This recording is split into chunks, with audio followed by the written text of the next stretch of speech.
now men are more worried, not even just about what women have to say, but what men have to say about who they are. And now women are thinking, do men even want me? Should I dim my light, kind of take myself a few steps back so that I can be wanted? Because ultimately, I just want to be wanted. Just because I'm making more doesn't necessarily make me the leader of the home. And I think that's something men and women need to understand. There's a difference between being the financial primary, I wouldn't even say the primary earner, but the bigger earner in the household, and being the leader of the home. Hey TBN family, welcome to The Perspective.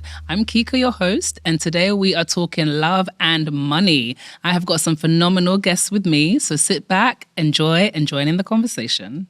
Hey guys. Hey. How exciting of a conversation. So we are talking love and money. And the first thing, very exciting, the first thing that comes to mind for me is you guys have heard the term, the future is female. What comes to mind when you think about that? And are we celebrating that term? Or are we thinking, because some people are saying the future is no, it's male and female. What are some of your thoughts? What do you think?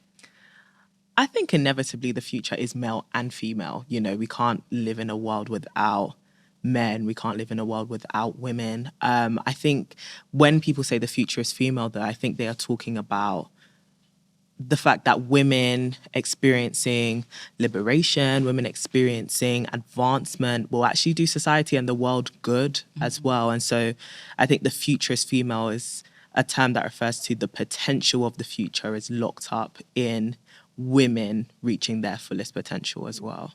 That's how I interpret it. I like that. Marcia, what do you think?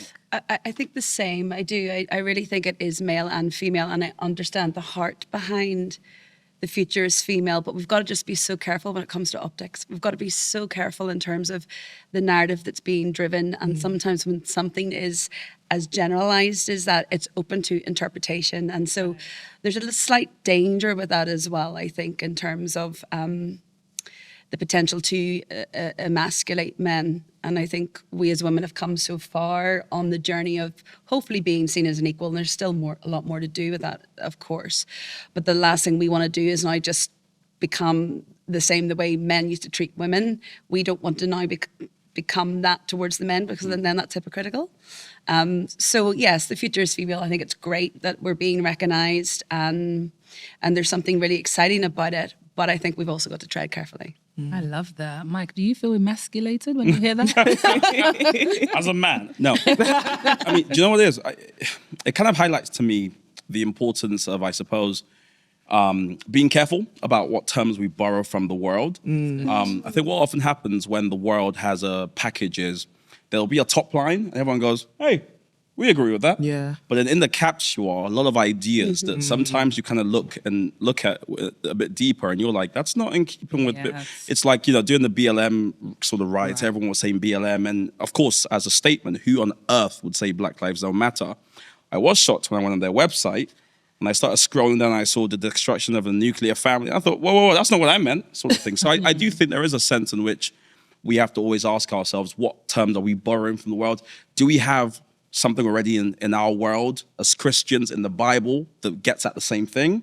I think we do. And again, I would always celebrate women, you know, earning more, being liberated. All that stuff is easy to support, is the truth. I love that what you just said. Mike said, I'm repeating like you didn't just say it, but you literally just said, do we have something in the Bible that says it? Because biblically, as Christians, we should trust that this manual we've been given covers absolutely everything that we could need for good living, right? And for biblical living. So why is it that we are so into borrowing terms from the world? What is that? I think it's because we don't always see the Bible lived out well and right? We see people, and it's a Genesis 3 world, right? It's a fallen world. We see people seeking power, seeking people being greedy, people just being fleshly, you know, and that can result in oppression, that can result in institutional oppression towards different groups. And I think that's when the world then retaliates with other things which, like you said, on the top line can seem like, oh, of course, who wouldn't want a world where women are reaching their fullest potential, but then also has a worldly agenda behind it as well. Like, you can't solve a fallen issue from a fallen state. at the same time. So it's also looking at the Bible as, okay, where did we go wrong as a society? Where did we drift from this word? And let's actually drift back to it to be able to bring about a solution. So yeah, I think that's where we get it from. I think it's a fallen world. What do we think of labels then? So in terms of what Mike just said, so if everything is in scripture, what do we think of a label like feminism, or, you know, what is the one we celebrate in March? I think the Day of the Girl Child, all these kind of things that, all these kind of, why is that funny? But that's what it's called, the Day of the Girl Child. And I'm Nigerian. Nigerians love that day. You know, what is it about those kind of terminology that sometimes it almost feels like those terms explain what we mean better than scripture can? It is the way that it comes across sometimes. What do you think it is about those terminologies that cause us to sort of cling onto them sometimes? I think Courtney's done well to kind of nail it at the start, which is we don't see biblical, orthodox Christianity always lived that well. Right. So people think it isn't in the Bible. So some people go, well, if I want to have a pro-woman perspective, Right. I need to go read feminist literature or fourth way. And it's like, Jesus was the most pro-woman person, Absolutely. I think, that existed in second century Palestine or first century Palestine. So, you know, a lot of the stuff people just don't know exists in the Bible. So I think a lot of this stuff is really a callback, based on my perspective, a callback to just biblical, orthodox, like fidelity to God's word. You know, it's in the scriptures. We just don't always see it discussed, how there was a group of women that supported Jesus' ministry, how Jesus affirmed women. The first person to see the tomb empty was a woman. You know, the first evangelist, therefore, for that nature, was a woman. Even when Paul later on, you know, was writing and epistles, sometimes it would be women who read out the letters to the church. You know, everywhere you look, especially throughout the Second Testament, you can just see women being profiled, doing work. But that doesn't mean God still doesn't give men and women, sort of specific roles, certain proclivities. These things are all godly. But again, it exists in the Bible. We just don't see it spoken about enough. Yeah. That's amazing. I also think it's looking at the Bible for examples of when injustice towards women was also spoken out against, which is why a lot of people say, like, you know, sometimes the church is the most oppressive place for women. Right? But it's like, is it the church and church people and Christian people who are imperfect, or is it the Bible, right? Like you said, like Jesus was very affirmative of women. Jesus was very much vocal about telling people, like, you know, where are your accusers? You know, like defending the woman who was caught in the act of adultery, or talking to the woman at the well, like talking to these women who by society standards were shunned, were looked down upon, and actually uplifting them and affirming them, like, yeah, go and sin no more. But at the same time, you have access to my redemption and my love, and I see you in a world that doesn't even want you to be seen. And so I think a lot of times when people run to feminism or feminist literature or maybe radical movements, is because they think the church or Christianity cannot speak up for their oppression and actually defend them and see the sufferings that they may have gone through. But the world does. The world can sympathize with them. And I think that's sometimes one of the biggest agendas of the enemy, to make it seem like he can comfort you better than the comforter can. Wow. I completely agree. It's incredible. I could not agree more. And I think we've become very, very timid as a church. And as church people, we've become very, very timid. And I think that the reason why we are looking to the world is exactly that, because it's accessible, and the world is not scared to put out material as to this is what we believe. And I just think we've got to become a little bit bolder and a little bit braver. And yes, we're told David encouraged himself in the Lord. So yes, of course, you know, we can go and learn and research for ourselves. But I also think our churches have a responsibility to be taking scriptures from 2,000 years ago and giving us practical application as to what does that mean to us today. Listen, I love hearing about people and role models or people we can akin with, but then bring it into something that's more practical for me today, particularly for this younger generation coming up, because on TikTok they're seeing practical models of what they could do, say, think, be all day, every day. But where is it in the church? And if the world is peripheral to the church is not peripheral to the world. But if we're not taking our stand, then we are creating a foothold for the enemy to come in with a counterfeit truth. So I do think we have got to start to become a little bit braver, a little bit bolder in terms of, okay, you're dealing with this, and actually hearing it spoken from the platform. I think we're shying away from talking about these things from the platform for some kind of taboo, which again, I think is the enemy coming in, twisting it. Oh, you can't talk about that from the platform. People will, the biggest tither in the church is going to email you a complaint. Well, then the biggest tither in the church, they can leave. There's the exit, because we've got a generation that we are losing because we're not using our voice. So I agree. I think that it's because it's not accessible. Us as a model is not accessible. Wow.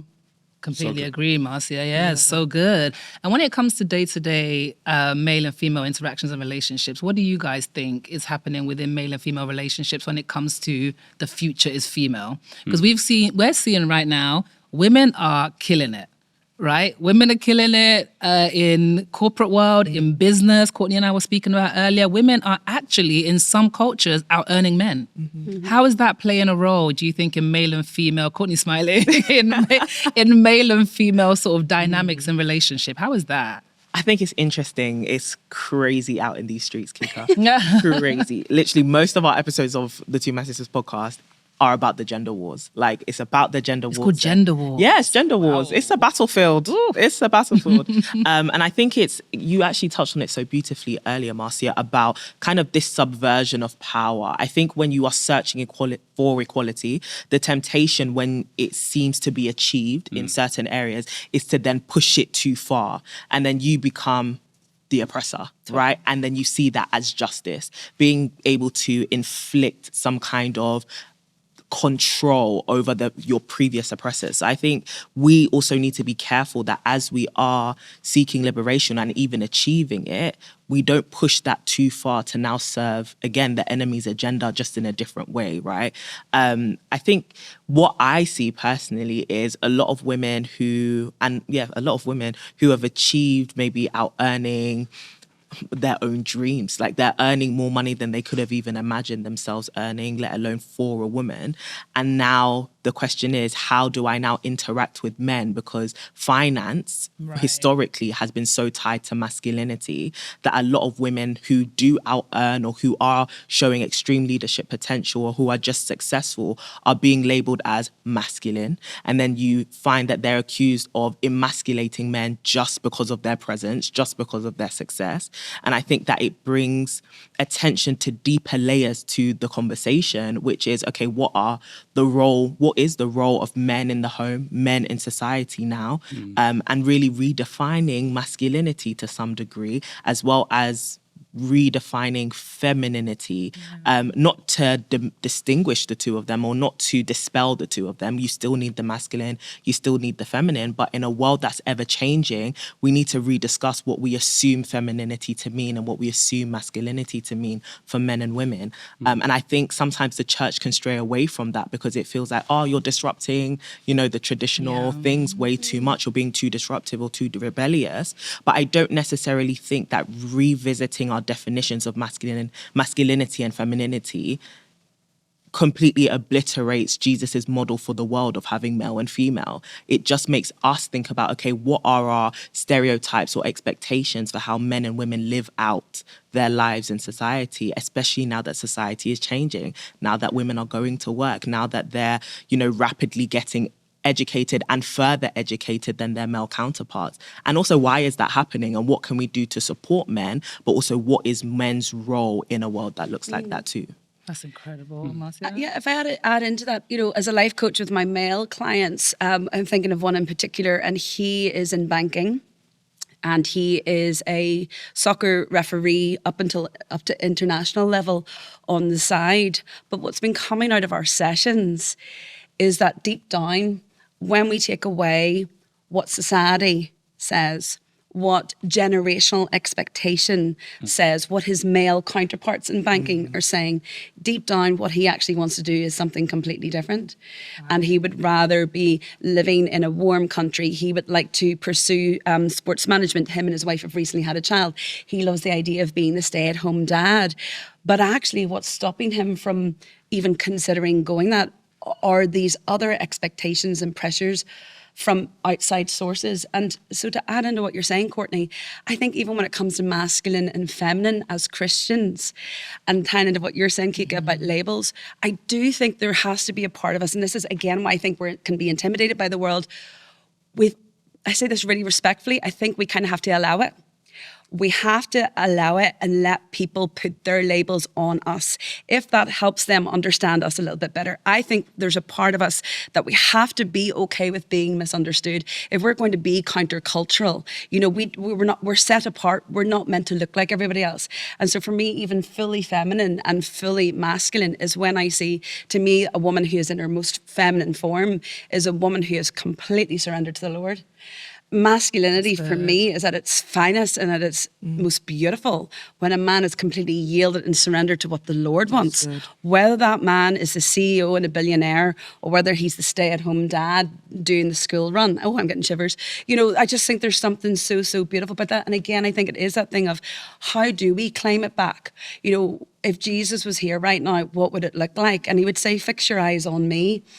If you're called to build kingdom wealth, you go build kingdom wealth, whether you're a male or female. And if people want to perceive you in your ambition and drive that God's given you as being masculine, there's a part that because you're so secure in who you are, I think there has to be an element of, well, they can think what they like and actually they're entitled to their opinion, and their opinion of me is none of my business, but it is not going to stop me moving forward. And the male counterparts, like Michael's a great example of that, the male counterparts who are meant to run with me will see me, will recognize me, and will not be intimidated by that. They will look at me and they will see me as fully feminine because you're walking in your calling. So again, I think it just comes back to the intimidation of the world and us knowing our identity is in him. You just preached the whole word, Marcia. Where's the offering basket? Because you just preached the whole sermon. I feel like it's a Sunday morning. But Mike, what was I going to say? In terms of some of the things that Marcia has just shared, how do you feel as the male on this, the only male on this platform? How do you feel in terms of when you see a woman who is in her bag, so to speak, and she's killing it, whether it's business, whether it's corporate? How is that for you as a man? How do you view that? I mean, if it's just a random woman, I have no thoughts because I'm not married to her. She's not my woman. I'm like, good luck. No, do your thing. If it's my wife, it's our bag she's in, respectively. You know, I'm just happy that, you know, there's more money at home, that there's more going on, because the war thing, I find very, very fascinating because, you know, one thing that happens a lot, with the world is oftentimes Bible words are kidnapped. Yeah. And when they're not interpreted within Bible sentences, and they're not interpreted within Bible paragraphs, and so people run away from them. And so, for instance, this idea of leadership or say submission and this relationship men and women are meant to have, just thinking off the top of my head, if we go way back, submission is that word hypotasso, which means to line up in order. So if I'm a man and I've been told to lead and someone's to submit to me, the idea is that they're behind me. Why? So I courageously take on more damage in protection of them. When you interpret that within the sort of biblical context, it's really about stepping out when you don't have to, because we can both, take the pain. But you're saying, I'm going to step out, and there's something about my biology and how God has created me such that I should want to, in a protective manner, shield somebody who's going to be my wife, my woman. Difficulty is, the world goes, forget about that. They look at the Bible, they see submission, and they go, oh, it's about subjugation and sort of, being sort of totalitarian and pressing someone down. And so if you present that kind of image, of course people would hate that because that's just ugly. But that's not what the Bible said. Yes. That's not God's model. Yes. God, when he calls wives to submit to their husband, is within the context of that husband being submitted to the Lord. Yeah. And it's within the context of seeing Jesus, who was our great example, who gave his life for the church, right? And so suffered and so laid himself down to beautify the church.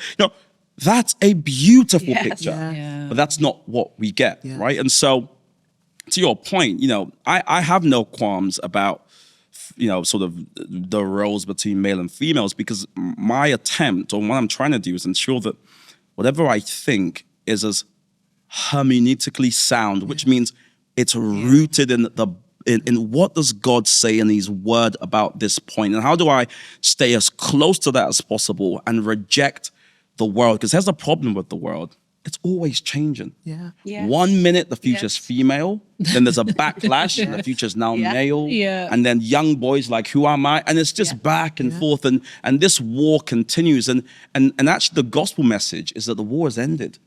Like Jesus has actually won it.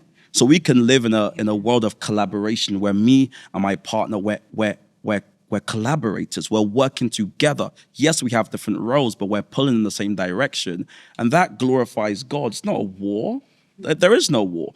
In the world, though, because they don't know what standard they have, it's always evolving. And what I hate is Christians who jump into that confusion, Right. adopting the current cultural sort of campaign, not knowing it's going to change in a few weeks' time, and then you'll be on some other sort of trajectory.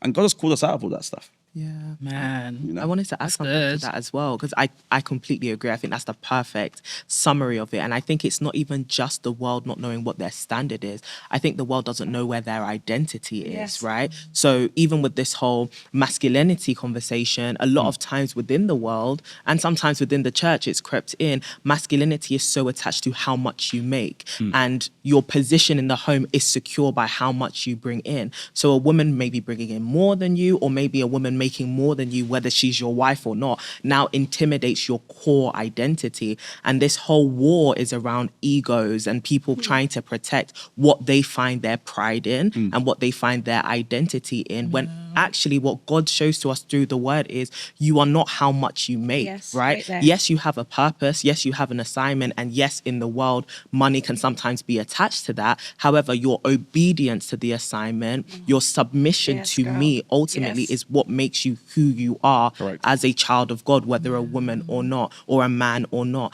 And so I think we need to detach masculinity being so intricately linked with how much you make, because that's something that we're seeing with the rise of the red pill community and different alpha male conversations. It's really about people making the 6-7 figures, being the top 1% of society. And then you see that, I love with the example you're giving about your life coaching clients, now men are more worried, not even just about what women have to say, but what men have to say about who they are. And now women are thinking, do men even want me? Should I dim my light, kind of take myself a few steps back so that I can be wanted? Because ultimately, I just want to be wanted. When ultimately, you just want to be obedient. You just want to be obedient to your purpose, your calling, your assignment, and find one person who you can walk that journey with. Because I think that's another thing that is a lie to us, right? We think we need to appeal every man. We need to appeal every woman. We need to be liked by the masses, when Jesus has called you to do life with one. Yes. Literally just one woman or one man, if you are called to be married, that is,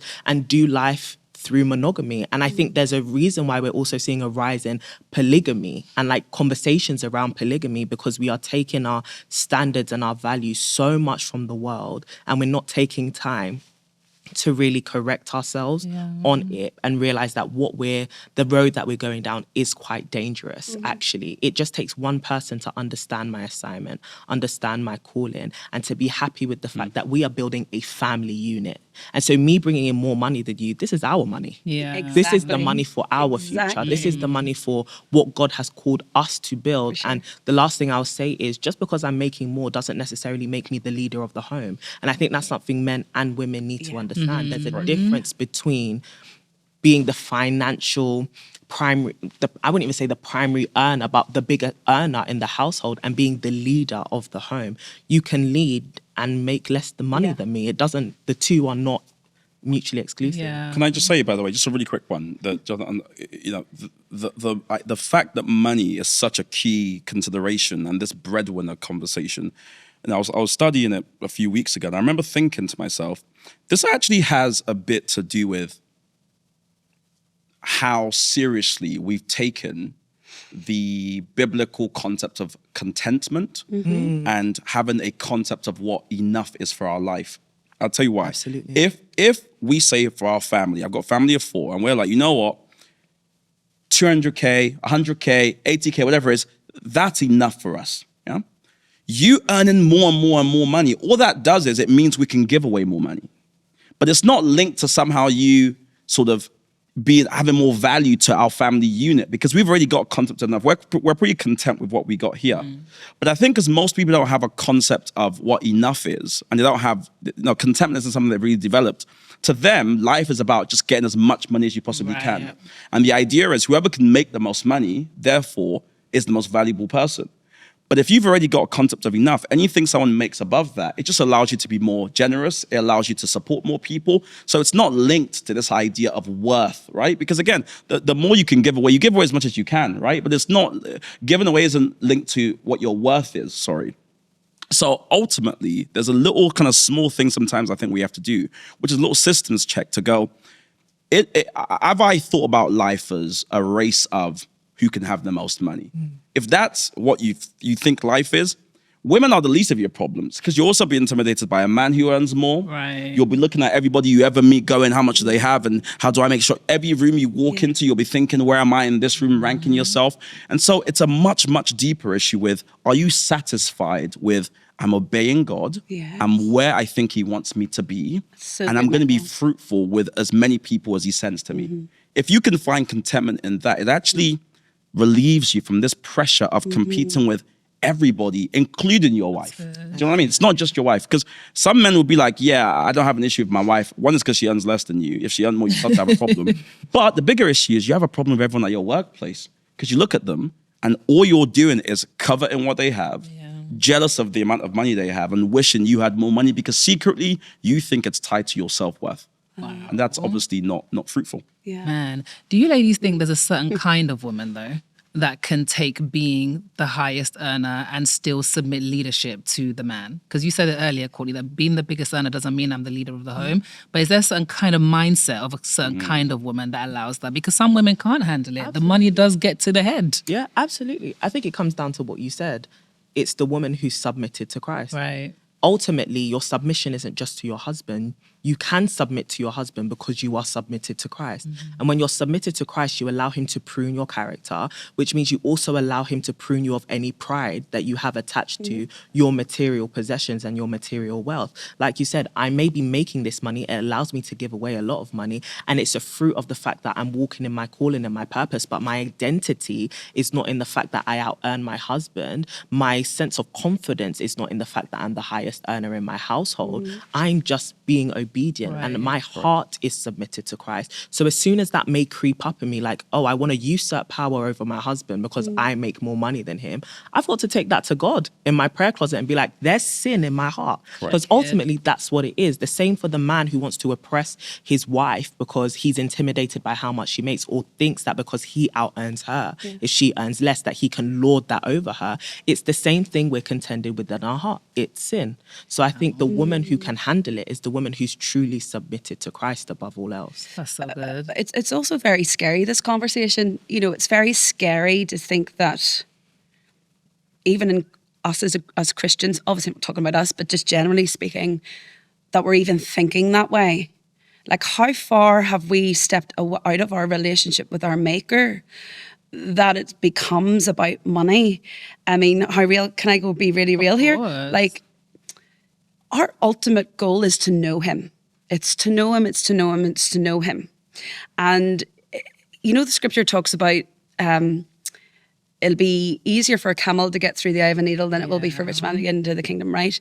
And for a long time, I didn't really understand it. And in this last number of years, I've really come to understand it. And I challenge myself with it. I challenge my Christian brothers and sisters with it. Assignment, God gives you an assignment. And he gives a man or a woman an assignment, go build kingdom wealth. Go build that kingdom wealth for maybe, say, 10 years. And the guy is in his suit and tie and his Rolex and his Lamborghini. When you know him, it means that you're listening to his voice. What happens if in the future, God then says, well done, son. That assignment is over. Well done, daughter. That assignment is over. Now I want to take all the money that you've made, and because we're moving towards end times, I want to take all the money you've made and go and buy loads of silver and gold. And because, you know, the mark of the beast is coming and you're not going to get it, so instead you're not going to be able to buy or sell, so you're going to use the gold and the silver, and I want you to go and get all the building materials that you can and go buy that farmland.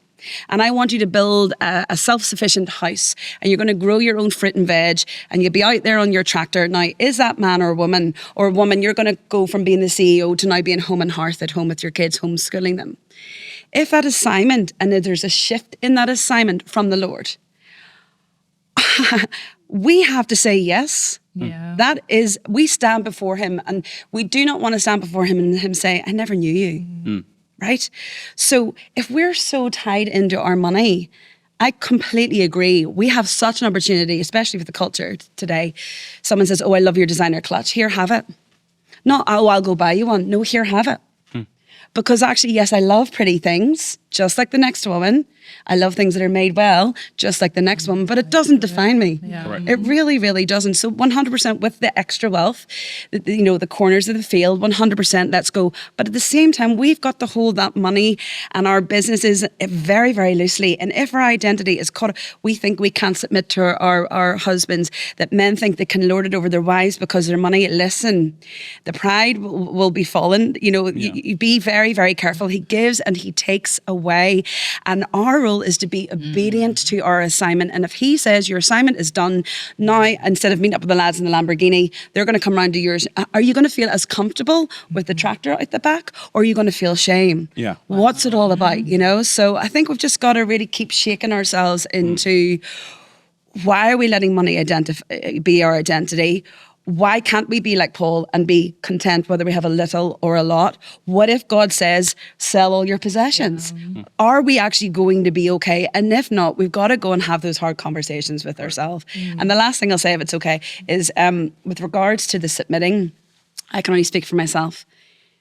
I am not submitting to my future husband because of the money he earns, and I'm not going to struggle to submit to my husband if I'm earning more money than him.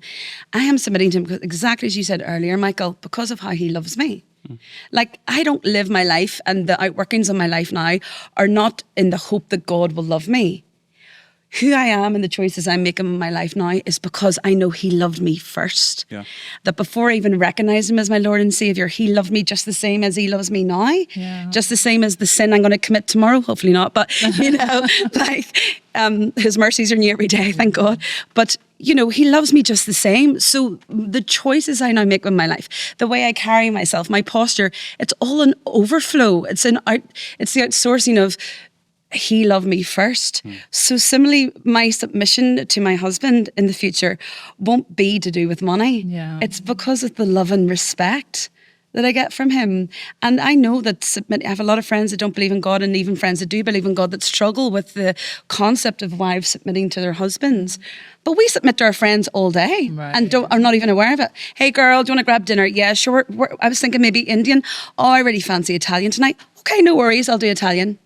In that moment, absolutely, you wanted Indian, but you said, okay, girl, we'll go. You just submitted in that moment.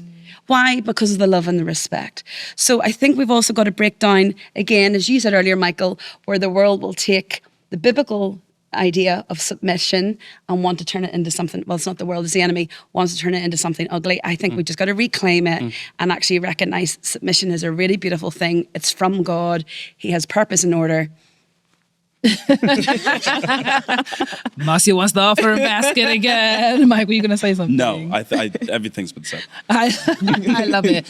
Question. Do we think the world is ready for the sort of, imagine a marital home. You've got the wife is earning £150,000. She works in the city, and the husband is a stay-at-home husband. And he earns zero. Are we ready for that? I mean, the only reason that's even a premise or question is because of the kind of society we live in, where childcare isn't valued.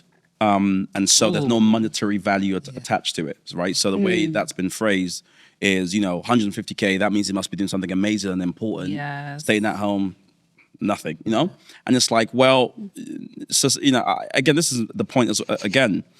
I remember, when I used to lead the church, there was one time I was sort of walking around, and I remember going to like the children's church one day, and I remember just seeing all these children like looking at the teachers with these wide eyes, and the teachers doing something, and they were just like mesmerized. And I thought to myself, what power?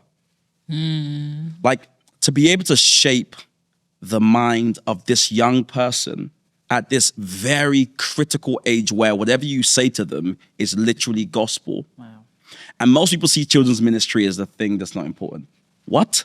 It is such a crucial, I mean, who I am today, I still refer to lessons I learned in youth church because they're the foundational lessons that held me together, what I believe about God, who God is. So the way we treat looking after children, mentoring children, discipling children, if you look at the Bible, Jesus cared deeply about children. He wanted them to sit on his lap and he wanted to talk to them.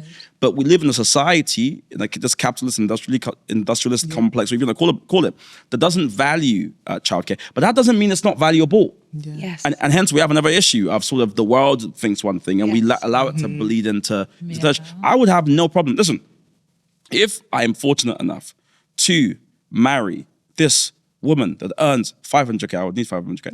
Not 500,000 pounds. 150 is a bit inflation. Speak it out. Let's get serious now. Okay.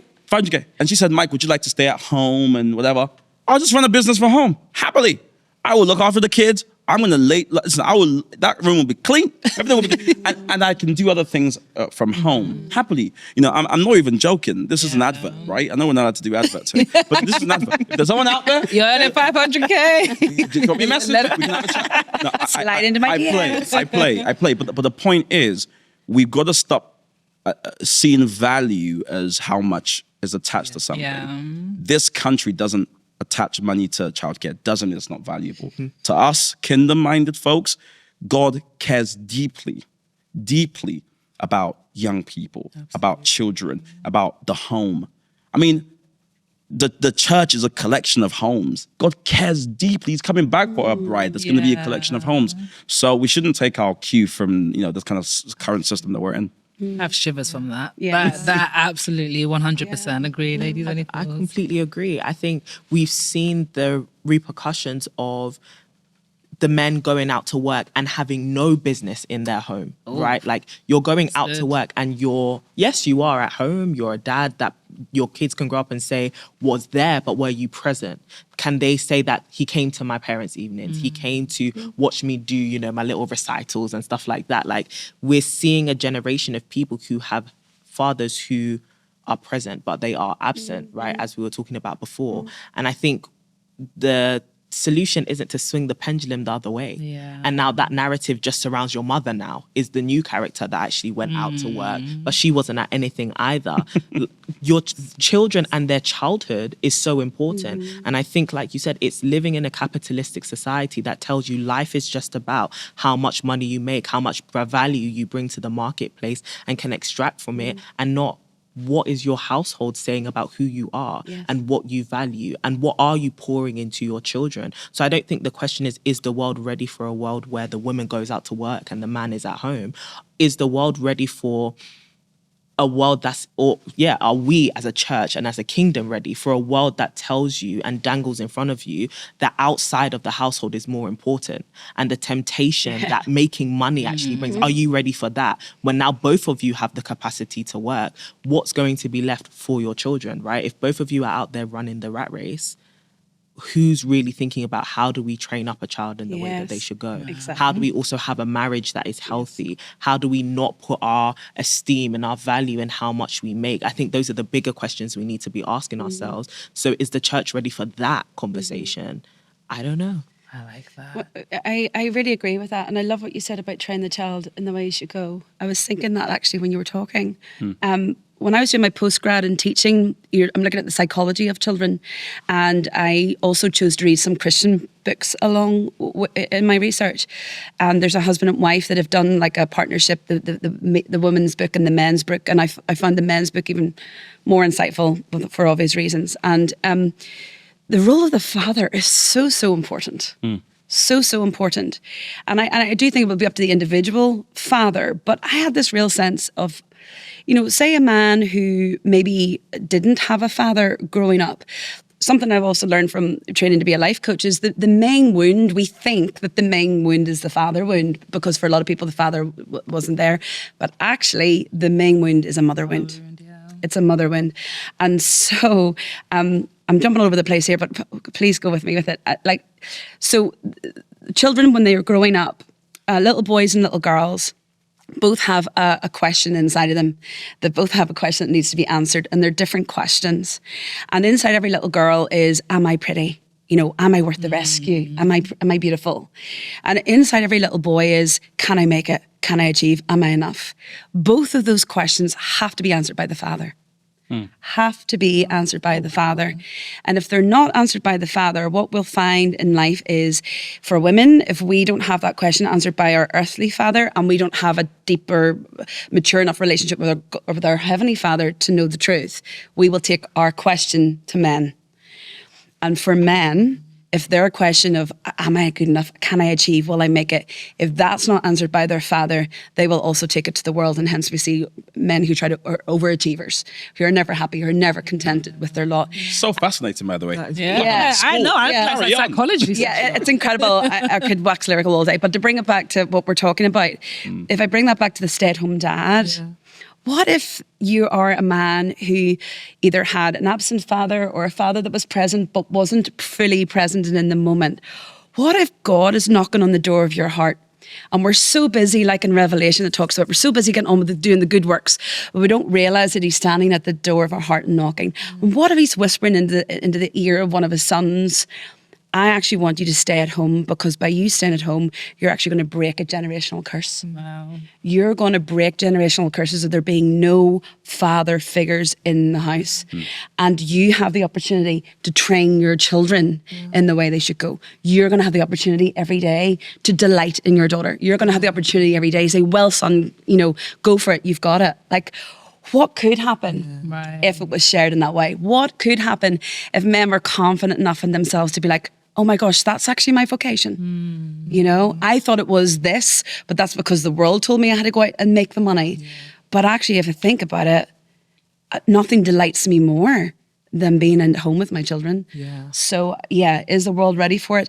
I don't even know if it's about, is the world ready for it? I think it's more, is God calling us to it? And if he's calling us to it, go for it. Amazing. This is a bit of a spanner in the works, but Hey, love it. Love it. always Bring it on. It's the all black. Always got it. It's the all black. We all black. But when you think about, I'm thinking social media, right? And I'm thinking social media in the Christian woman world now, where, correct me if I'm wrong, but we do, I think, tend to have this image of a woman's got married, she has children, and then the next thing that you do see on Instagram, and no shade towards it, I promise, the next thing that you do see is she's baking, she's a homemaker, she's, you know, taking the kids to the park, and she really celebrates that role. And it's to be celebrated. However, there then tends to be a judgment. Perhaps not, it's unsaid, but there can tend to be a judgment to the woman who didn't do that. She popped out the baby and she went straight back to work. And the judgment comes between women to women, because then you're judging the woman who left her kids at home, because what kind of mother? Because we now see biblical motherhood as, I've dropped everything to now just take care of my children. Do you see what I mean? So how do you recollect that male viewer? I'm not in this one. All power to it. To the ladies. But have you guys seen that? And what do you think about it? I think it's an issue in the world as well. I don't even think it's just within the church context, but I think within the Christian woman kind of viewing social media, there is a huge pressure to want to appease what everybody else wants. And that's just the biggest thorn in everyone's flesh right now, right? Like, what does society want me to be? What does my church want me to be? What does, you know, the kingdom want me to be? And it's, what does God want you to be? Because what he wants you to be, he's graced you for, right? If he wants you to, pop up that baby, and then we go back to that work project, babes. You know, by God's grace, he's surrounded you with community. He's given you the physical strength to do that. And I think he'll also give you a peace. But similar to, you know, Joshua, you have to set your face like a flint. You cannot be then jaded or really shaken by other people's opinions around you, because it's probably not even just on social media. You'll now have aunties coming to you, you need to rest, you're a married woman now, you're a wife now, you're a mum now, and you still have career goals. Exactly. And you still have career goals, but also you have to pay attention to if God tells you to lay it down. Absolutely. Because of the children that he's given you. Maybe he does want you to be at home. Is your work now going to be an idol in your heart? So I think we have to remember, even in the age of social media, that this is an individual race we are running. And in order to finish well, you have to obey the individual call that God's put in on your life. And that I think that's why the church is also such a beautiful thing, because then you can bring that to your church community, to your eldership, to people around you, and be like, I'm actually struggling with what God is telling me now. Or maybe I've accepted what God is telling me, but now I'm struggling with the judgment, you know? So I think it just comes down to focusing on your own race. Focusing on your own race and allowing ourselves to remember that even motherhood in the Bible didn't look the same for everybody. You know, not everyone's coming from the same story and going to live out the same story, but the hope is that God gets his glory out of everything. I'm just thinking of Hannah, when you said motherhood in the Bible wasn't the same thing. She had the baby and gave him to someone. Imagine that in this day and age. You left your child. And then you've got other mothers who literally just hold and cradle their babies. But Marcia, do you have any thoughts on that? Yeah, I mean, to what you're saying about, you know, the going back to work, I say this really respectfully, but I do think people have to sip their water and mind their business a wee bit. I mean that really respectfully. I really do. Because unless you've walked a day in that person's shoes, you don't know what is going on. When I was much younger, I was a nanny, and I worked for a very well-off family. Now, I've never heard of it before, I never heard of it since. I was the entertainment's nanny. My role was to come in between 4 and 7 o'clock. Oh, wow. Yeah, in the afternoon. And she was a high-flying lawyer in the film and TV industry. Sorry, she was the film producer, and then her husband was a lawyer to well-known actors. And they had three daughters, all teenagers, but all went to different schools, and they had the dog and they had the home to run. But their jobs were really, really powerful jobs. Now, these jobs gave them the money to be able to enjoy a really lovely lifestyle, really lovely home. But when I would come in as the entertainment nanny, it was because they had a husband and wife help who were there that helped them. And they would do the cleaning, the cooking, the walking the dog, picking the girls up from school, getting their after school clubs done, getting their homework done. And then I came in just to hang out with them and make sure that they were enjoying themselves until the parents got home. It was great. It was great. But what I remember the time saying, God, why are you showing me this? It was, what am I seeing here? And I'd witnessed in so many people in my world, the husband and wife who are raising their children that don't have the help and they don't have the money. And I see so much of the stresses that goes into parenting. And it's not actually the parenting that is stressful. It's all the other stuff, like keeping the house clean, getting the uniforms, getting everything I've just said. And what was so amazing to watch was that this couple who had the money were able to use that money to take the stress out of parenting, so that when they got home from work, everything was clean, everything was done, every box was ticked, the food was cooked, all of us as help left, and they were able to sit down and peacefully and pure delightfully, well, how was your day? And sit with their children and be fully present. And after dinner, shall we watch a movie? And so then you have perhaps certain stay-at-home mums who are at home all day. And again, I'm saying this very carefully, but I've witnessed the children sitting in front of iPads all day and the parents sitting on the sofa scrolling all day. So we've also got to think about, sometimes in life, it can be quality parenting over quantity parenting. But we don't see that on Instagram. What we see is the woman's popped one out and gone back to work. How selfish is she? No, really, because I've been privy to see the most functional, happy, contented children who are not moaning about not seeing their parents until 6 o'clock at night. And those parents are having to sacrifice in different ways. So I guess my point is, sip our water and mind our business. It is the individual. It's between them and God. Am I called to go out and create kingdom wealth, to be able to create this beautiful, setup for my family, or am I meant to be the stay-at-home? But whatever your calling is, do it well. Do it with excellence. Wow. Do not begrudge it. So, I just think unless we've walked a day in someone's shoes, we just don't know. And I just don't think we have a right to cast judgment. And again, it goes back to what I was saying earlier. I think we've just not got to care about what the world thinks and the labels they put on us. Allow it. Allow it. Allow it. I love what you said, Marcia. I love everything you said about quality parenting over quantity parenting, because we do tend to think because someone's spending time in the house, but we spoke about it a little bit earlier, that being present, you can be absent and be present, right? Which is in its own self has its own problems, its own issues. But Mike, do you think that brings us to that social media? Again, we spoke about, you and I before, glass houses. You can just see into things. It's a myriad. It's not really real, is it? Smoke screen, sometimes what we see online. I mean, it totally is. It's what's that phrase we often say? Distance creates distortion, right? So the further you are away from I like that. something, the more distorted it simply is. I had a mum who's super busy. And she was extremely present. In fact, that was her superpower, is being extremely present. You'd feel like you're the only one in the room. Wow. Wow. And the funny thing is, growing up, seeing her limp back home from work, all of that just sent signals of how much she loves us, how much she sacrificed. Yeah, maybe she made a handful of games, but again, you just don't know unless you live in that house and you see all the kind of intricacies, what they're actually pouring out. Right? Yeah. So to your point, that was an example of quality parenting, not necessarily we just sat at home all day. No, she was, the time we spent together was so meaningful. You know, I'll cherish it forever. Sort of thing. So there's that. That's amazing. I did actually want to add something as well. Sometimes I think that these conversations can be quite Western in nature, because growing up, I didn't really see the woman who would have a child and then she's just at home. Or she just, and it's, I say just quite flippantly, but it's not a just, it is a big deal. Like you said, oftentimes being a stay-at-home mum is just unpaid labor and it's not giving its true value. But I would see women who would have a baby and then they would go back to work. Yeah. It was kind of just a part of That's what you did. we Well, weren't in the first African to give culture, African culture. grandma raised you. In Ghana, I was just like, okay, Yeah. go with your grandma, go and stay with your cousin. We're going to do what we were doing before you came. Do you get what I mean? And for me, I think it goes to show that a lot of this is because we live in a society which is very individualistic, but also very nuclear. It's just you and your immediate family to figure out how to raise these kids. And in a country where the cost of living is so high, both of you need to go to work.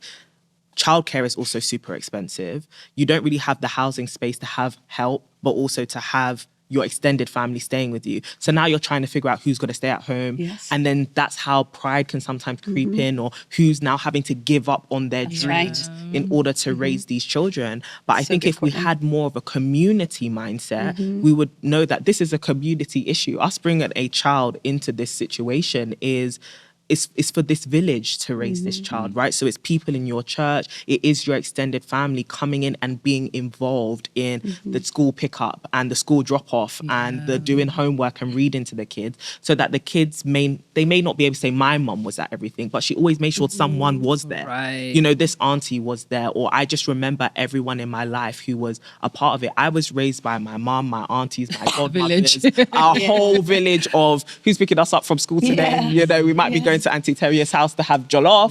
We might be going to Auntie Elizabeth's house and having roasted dinner. We don't know. But mum's got it sorted out. And we're comfortable with this because we are being raised by a village. And that, to me, I think, is one of the reasons why this topic can sometimes be so sad to discuss, because we're trying to navigate it so privately when it's also a community issue, right? Like, me chasing my dreams can be so much easier if I have my extended family involved and all of that. So I think it's a broader conversation about not being so individualistic, not being too nuclear, and also just... Are you okay? Okay, Mark, yeah. Water. I tried. No. It's the nuclear. It's the nuclear. I'm so sorry. Yeah, It was that's All good, okay. you're all good. swollen. It's interesting though you were saying, Courtney, about the nuclear family, because when I think about being raised by a single parent mother, she had no choice. She had to work. If she didn't work, we didn't eat, And I remember I was speaking to someone, I was at a training thing, and I said to this guy, the way I was raised, my mum, I think I was back in Nigeria by the time I was 1. And then brought back by the time I was 7, because my mom was flying to China and all these other countries. She's a Nigerian woman. She was a businesswoman. And he said to me, how did that affect you? And then I went home and I thought, should I be affected? But I was perfectly fine because I just understood she was working. But we need to remember as well, toil is part of the curse. And so the fact that we love work so much, some of us, we don't also always remember it affects us all. Like, working all the time changes you.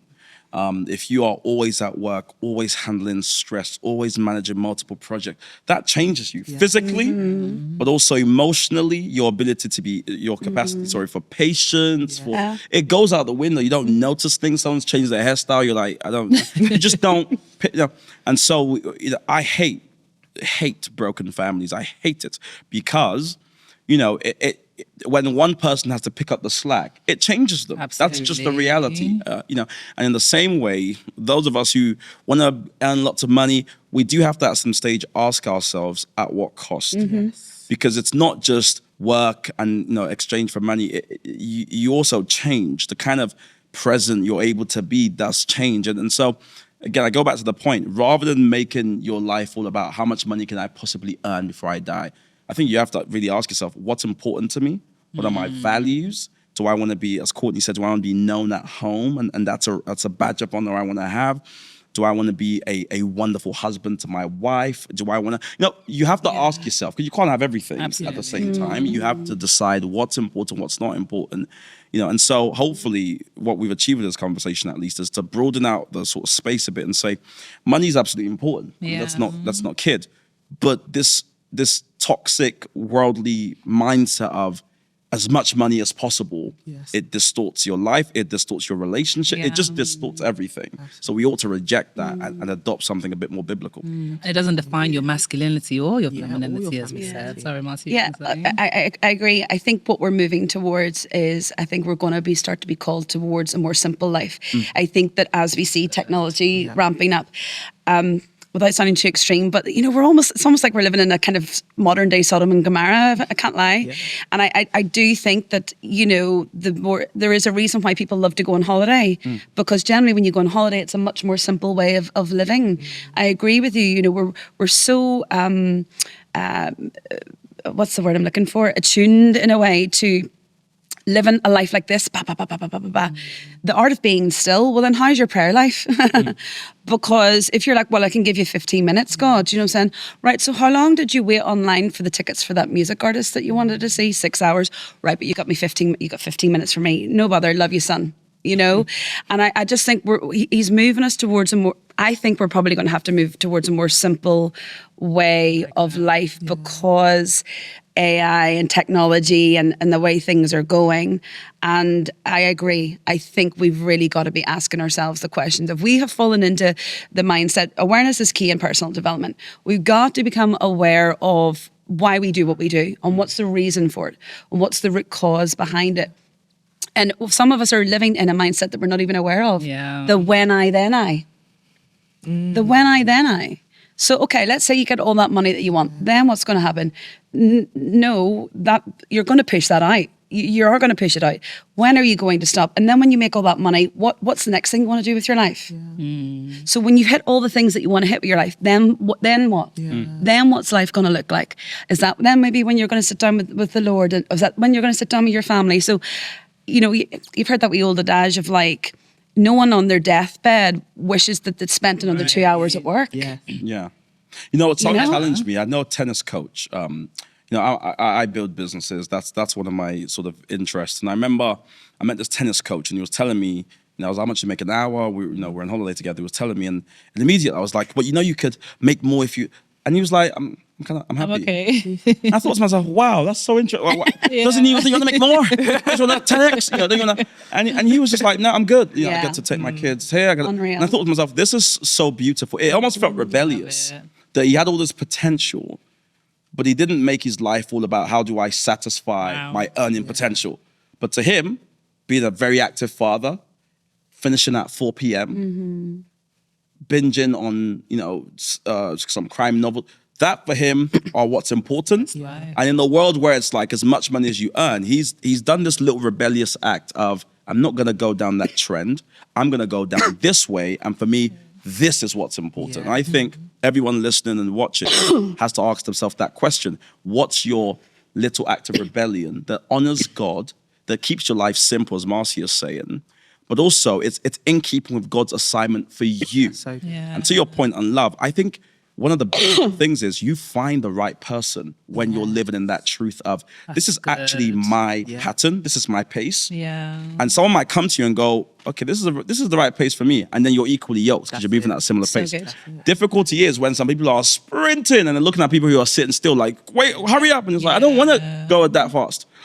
Or vice versa. Someone is going so slow that it kind of frustrates you. So I reckon we ought to live in our truths, right?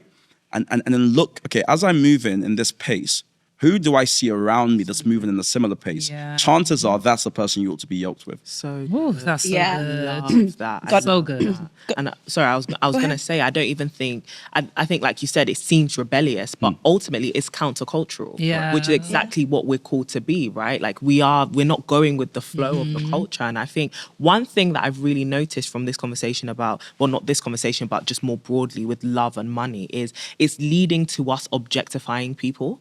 So we think even when we're going into the dating game, it's like, what can I get from you? Right. What do you give to me? Yeah. What do you bring to the table? And instead of seeing this as a human being made in God's image, who has their own calling, who God actually cares about, whether they're a man or a woman, God actually cares about them and treating them like that. I think we need to be careful of seeing people as just what they do, just how much they make, just how much they can do for us as well. And remember that when God is calling you to walk with somebody in marriage, he's calling you onto himself. He's calling you to look more like him. He's going to use this person and this relationship to do that. And that means that you have to look this person in the eye and be like, listen, if I'm drifting away from Jesus because of how much money I make or who I think I am in my esteem or my, perception of significance, then G-check me. And you being able to be down to earth enough and humble enough to allow yourself to walk with somebody at a pace which may feel uncomfortable because of the world's dictation to you, like, oh, you should be moving a lot faster, but allowing yourself to think that we're yoked together, yes, but we're also yoked with Christ. And maybe Christ is the one who's telling you, slow down, like you're moving too fast for your own health. And I think as humans, we need to remember that a lot of times the work that we are doing is putting pressure on us than we can actually contain. Yeah. In terms of dating or marriage as well, do you think the two people have to have a shared vision on how they see money, the same attitude to money? And the reason I say that is there's a couple that I don't know them, but I know someone who does know the couple. But you've got one person who's super, I'm content. I have a good job. I don't care, I'm good. And then you've got someone who has all of this potential and she's burning with the potential that she's got, and she wants to go out there and actually do more because she believes there's a lot of things that she wants to give away money and make it not just for herself. But then when it comes to dating, is that something to think about? What's this person's attitude to money? Because ultimately, if one person's saying, I'm content, I'm okay with my 500K, and the next person saying, no, we can make millions, that causes a problem in dating, right? And in marriage, no? I think you have to be very open with discussing it. And I think the real goal of any dating process is to work out, are our attitudes complementary? Yeah. That's Namely, good. can they add to each other? I would hate to think we have to be the same. Yes. Because I'm someone who, you don't have to encourage me to work. That's just I wake up and I'm like, let's get to it. I'm a morning guy. I'm a let's go, woo, in the morning. So I don't need, no one needs to wake me up and go, Mike, get to work. No need. I'm already gone. You're like, he's gone, right? Instead, what I would love is someone, or what might be beneficial for me is someone who has a totally different approach. Maybe they're like, I like to wake up with the sun, whatever. And so what they'll do is, I might be frustrated initially, like, bruh, let's get up at 5. Everyone else is asleep, right?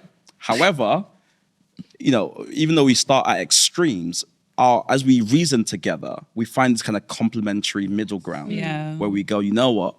I get where you're coming from. You get where I'm coming from. So I think that's the process, of dating is working out, are these attitudes complementary? I do think it has to be spoken about, because we know that one of the leading causes of divorce is money, right? Yeah. When people disagree on money, and it's because they don't talk about their values, they don't talk about their family history. What's your family history with money? Was your dad good with money? Was your mum good with money? All these things oftentimes are passed down. The fact that someone just makes and spends, and someone is more like safe. So all of that should be part of the dating process. But I wouldn't redline, what do you call it, red card, or whatever it's called, somebody because they don't have the same attitude as you. Just work out, do they have a teachable attitude? Yeah. And are thoughts complementary? I love that. I think those completely agree ladies. with that. I don't think it's a red flag for it to be. That red flag. I think he's a red flag. I don't think it's a red flag for you to maybe start off disagreeing, but I do think there's something very powerful about agreement. Yes. That, okay, I came in with this perspective, you're coming in with this perspective, but because we're going to have a household together, what are we going to do? Yeah. So it now has to be a we conversation, because you don't want to be doing something that your partner resents, right? And vice versa. You don't want them to be doing something which you resent.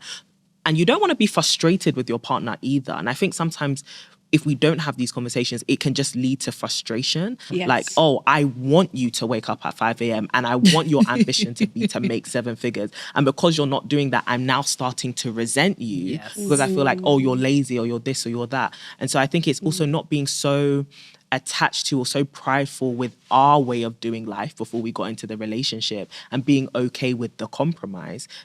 And literally just coming to a place of agreement. Like, okay, if we're compromising and maybe 750 is the sweet spot for us.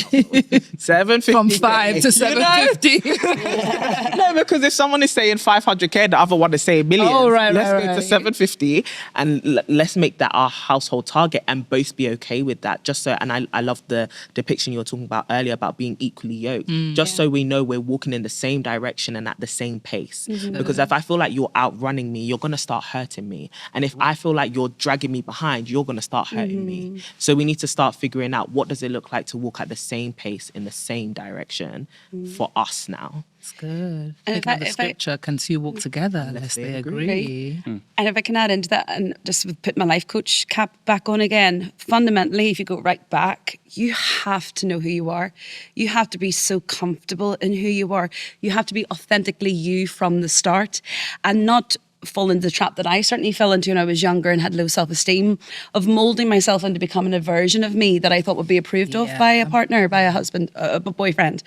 Because then that's when the frustrations do come up. If you're someone who has low self-esteem and you just can't believe that you've been picked, be it male or female, you've got to be so careful because you might find yourself agreeing to, you're a morning person. Yeah, I'm a morning person too. And you're not at all. But actually, this is such a great guy. So yes, because you'll do that for a season and then real talk, it's going to fall away. Yeah.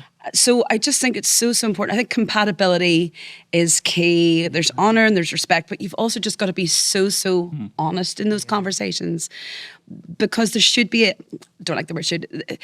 I would hope that there would be a peace and an ease in relationship, a peace and an ease. So even if you've had that conversation and you realize, you know what, I don't think this is something we're ever going to be able to agree on or compromise on, there must be a piece there to go like, well, it's been lovely getting to know you, but we're clearly not each other's person. That's good. And that's so successful, particularly if that can happen before engagement. What I find a lot in the church culture is a lot of these hard conversations you were talking about, Michael, don't actually begin until marriage prep. Are you joking me? Yeah. Are you joking me?